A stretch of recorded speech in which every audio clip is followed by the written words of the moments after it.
All right, let's continue with chapter, still in module 9, chapter 4C. So, chapter 4C, it's all about difficult breathing. So, it's also part of the palliative care approach. It might be one of the things that you might see with your clients under palliative care. Okay, so these are like some respiratory concerns in healthcare. So if you have client like this, usually they are uh some of them are like DND. Let's say if they are like they will arrest, do not resuscitate, or it's part of their care plan that you don't need to like do CPR or anything like that. But again, that will always depend on the client preferences, right? Because that will should be found uh in their binders, right, in their client binders.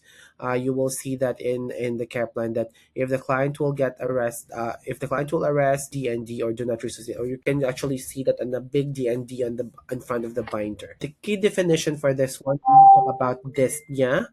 It means difficulty of breathing. So that's the medical term of difficulty of breathing. It can be mild to severe condition that depends on the cost, or it depends sometimes on the client's condition, and it may require urgent attention, right?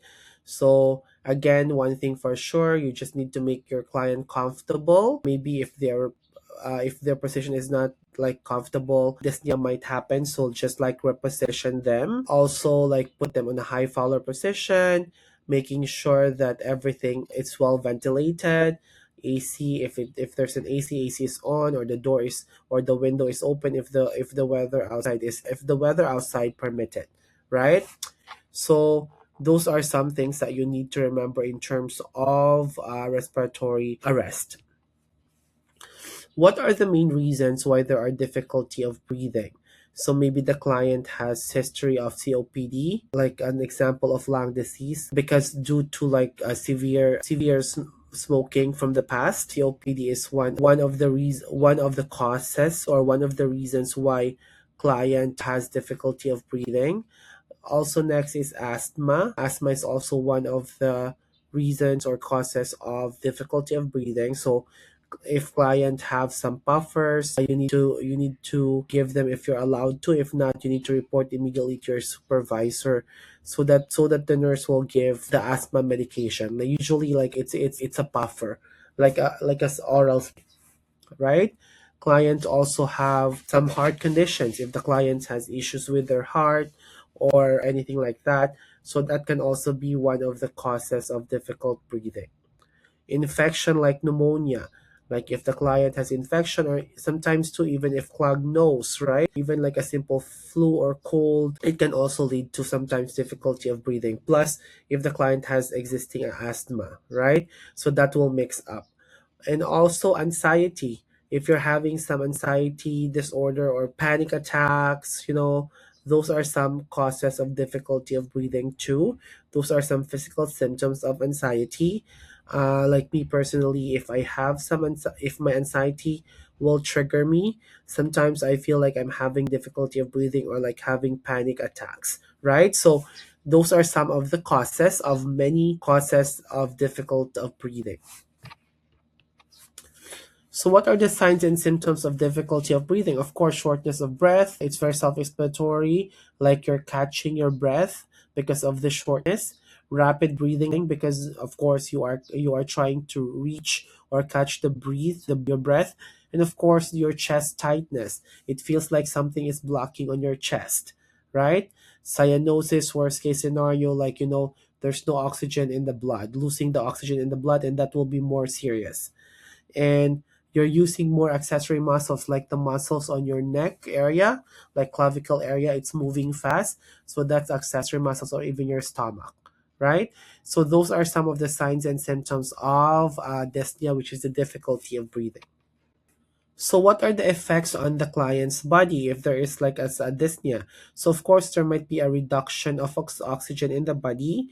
So usually clients may be given oxygen like 2 liters per hour, ordered by the doctor, or maybe like a standard thing that the nurse can do that and give it. A standard operating procedure that if the client is having difficulty breathing, the nurse can give not more than 2 liters, okay, of oxygen.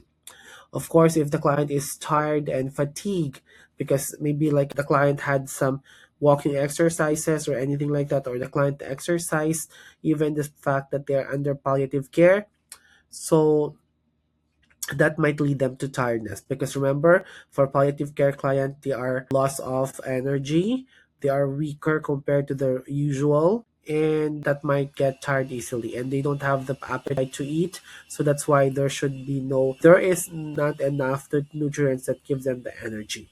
What else?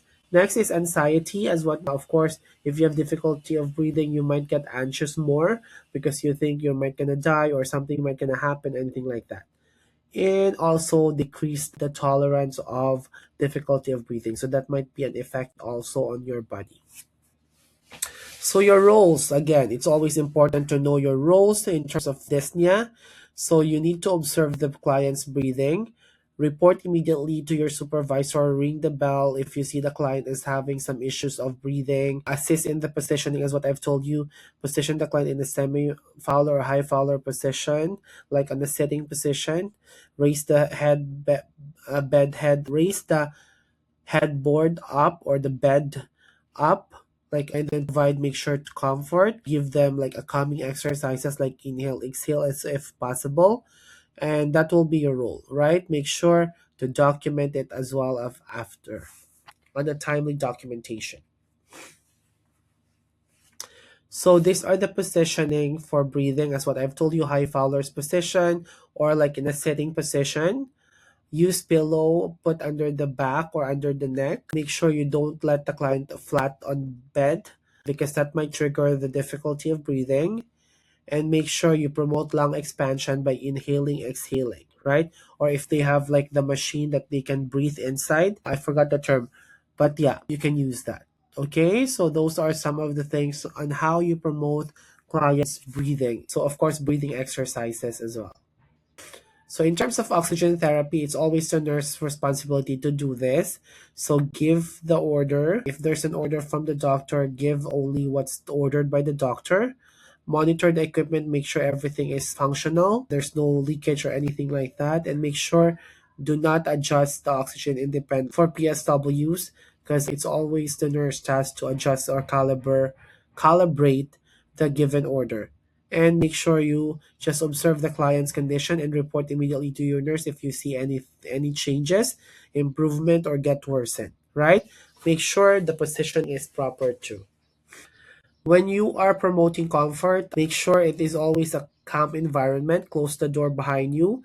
Let the client rest in his room quietly and peacefully. Encourage slow breathing, like inhale, exhale. Do not let the client breathe fast because that will also trigger and the anxiety. What else?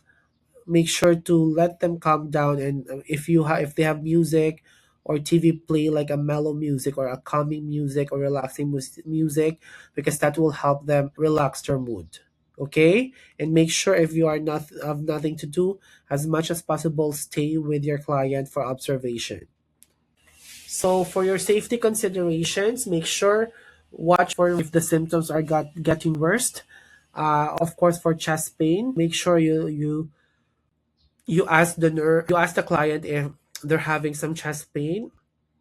But if they're showing like facial discomfort, make sure to call the nurse immediately for help. If the client is starting to get confused, maybe there might be something happened rather than just difficulty of breathing. So make sure, we don't want that like maybe the client is getting stroke or anything like that, right? So we need to seek help immediately.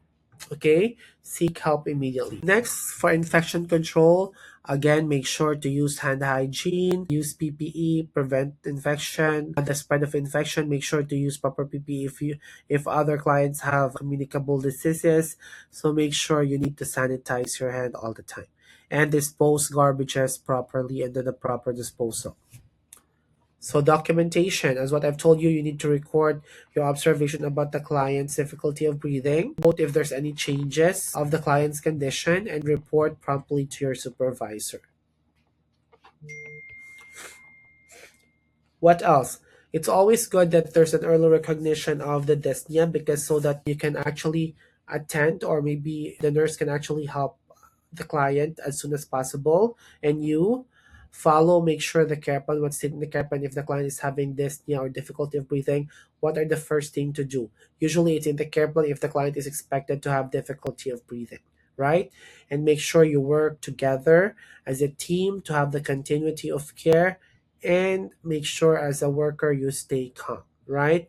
You need to stay calm because if you're so like worried and then it shows on your actions, it might affect the client's emotion as well. Okay, so that's very important. So we will have an essay questions later on. For now, let's focus on our lecture, and I'll get back to you later for the next chapter. Okay, have a good day everyone.